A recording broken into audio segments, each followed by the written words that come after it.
Hello friends, मैं सिर्फ doctor Shailesh Sancheti, MD homeopath from Pune. आज हम बात करेंगे इंटरस्टिशियल लंग्स डिसीज के बारे में। इंटरस्टिशियल लंग्स डिसीज क्या है?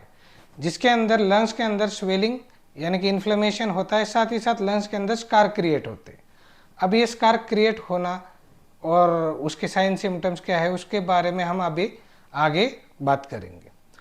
तो सबसे पहली बात, स्कार्स होने की वजह से होता क्या है, यानी कि जो आपने ऑक्सीजन जैसे सांस ऐसे डीप खींच के ले ली तो लंग्स ने आपके वो सांस को तो ले लिया, लेकिन जो स्कार है जो कि अल्वियोलाई यानी कि जो सैक्स है, साथ ही साथ जो लंग्स की जो ब्लड वेसल्स है जो डैमेज हो गए हैं, जिस वजह से वो लिया हुआ ऑक्सीजन आपके ब्लड के थ्रू बॉडी में जो पहुंचना चाहिए वो नहीं पहुंचता है, जिसको इंटरस्टिशियल लंग्स डिसीज बोलते हैं। यानी कि स्कार क्रिएट हुआ जिसकी वजह से लिया हुआ ऑक्सीजन बॉडी तक नहीं पहुंचा जिस मात्रा में वो पहुंचना चाहिए था, इसको बोलते आईएलडी।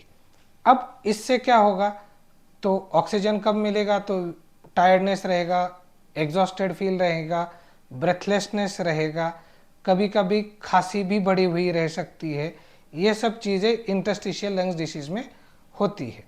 अब इंटरस्टिशियल लंग्स डिसीज के साइन सिम्टम्स क्या है उसको हम जानते हैं। सबसे पहला शॉर्टनेस ऑफ ब्रीथ, दूसरा मतलब दम लगना, फटीग थकान रहना, चेस्ट डिस्कम्फर्ट कैसे तो भी अजीब महसूस होना, साथ ही साथ कफिंग यानी कि ड्राई कफिंग रहना, और इसके साथ में क्लबिंग ऑफ नेल्स यानी कि नाखून जो है वैसे इस शेप के हो जाते हैं जिसको क्लबिंग ऑफ नेल्स बोलते हैं। ये सब sign symptoms interstitial lungs disease के बारे में हमें मोस्टली ऑब्जर्व करने को मिलते हैं।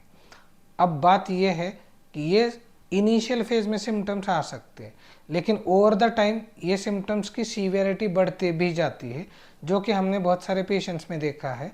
जैसे अगर ऑक्सीजन लेवल हम चेक करते हैं तो हमें पता चलता है कि ऑक्सीजन की मात्रा जो इसके ऊपर ऑक्सीमीटर के ऊपर देखते हैं तो डे बाय डे लाइक कभी पहले 94 थी, अब 90 दिखती है, अब 88 भी दिखती है।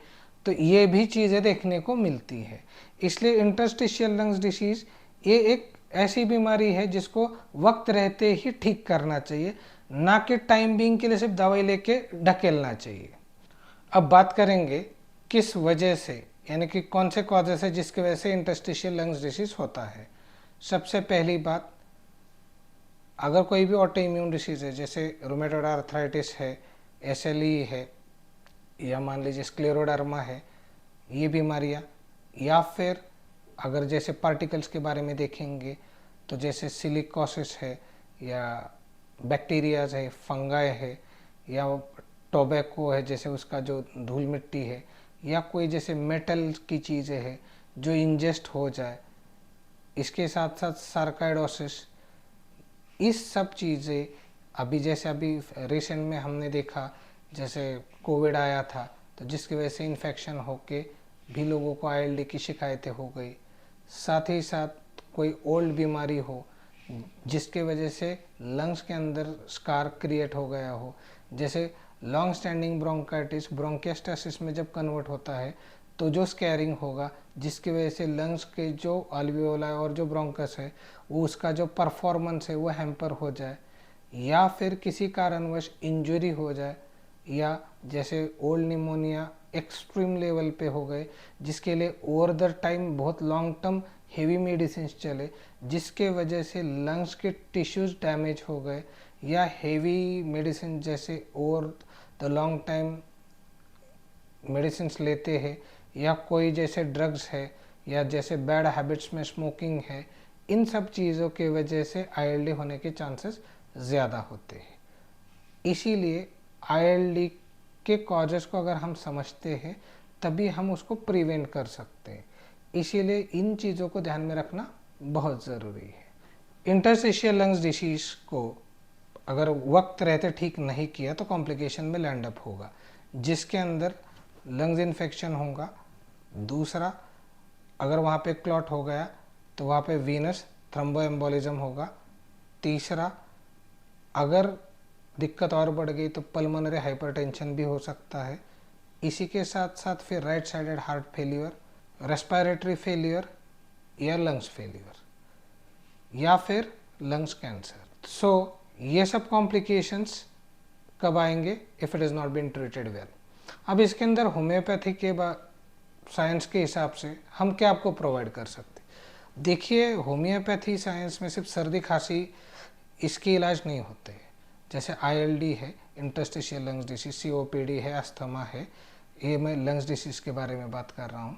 या जैसे अभी हमने कोविड में भी काफ़ी देखा, तो इसके लिए भी doctor Shailesh Sancheti advance homeopathic clinic में आपको बेस्ट ट्रीटमेंट अवेलेबल है। जैसे कि आप बोलोगे कि हमें इसके कैसे पता चलेगा कि होम्योपैथी इज़ हेल्पिंग मी, तो सबसे इम्पॉर्टेंट बात यह है कि आपको ये दिखेगा कि आपका जो ऑक्सीजन लेवल है और ILD का जो सीवियरिटी है, जो कि आपके HRCT के अंदर इंडिकेटेड है, उसके अंदर आपको सुधार दिखेगा। जैसे मान लीजिए आपने जनवरी में मेडिसिन स्टार्ट किया और एक 8-9 महीने दवाई लिया, उसके बाद में आपने वापस रीचेक किया, तो आपको उसके अंदर आपकी क्वालिटी ऑफ लाइफ इंप्रूव मिलेगी। साथ ही साथ आपके रिपोर्ट में जो पॉजिटिव चेंजेस है वो देखने मिलेंगे। तीसरी बात, जो आपका डिसीज प्रोग्रेस है जो बढ़ रहा था वो अरेस्ट हो गया, वो दिखेगा।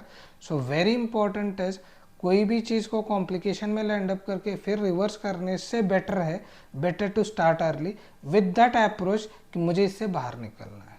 सो here we are for that all. और एक विश्वास के साथ, अगर आपको कभी भी इसके बारे में कोई और इन्फॉर्मेशन चाहिए और कुछ भी नॉलेज चाहिए, feel free to ask us. देखिए, होम्योपैथी के अंदर there is definite good way to get all the things well.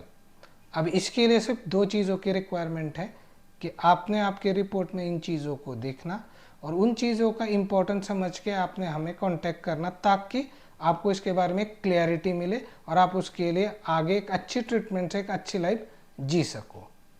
सो अगर आपको वीडियो पसंद आ गया हो तो डेफिनेटली लाइक, शेयर, सब्सक्राइब ज़रूर कीजिए। Thank you so much.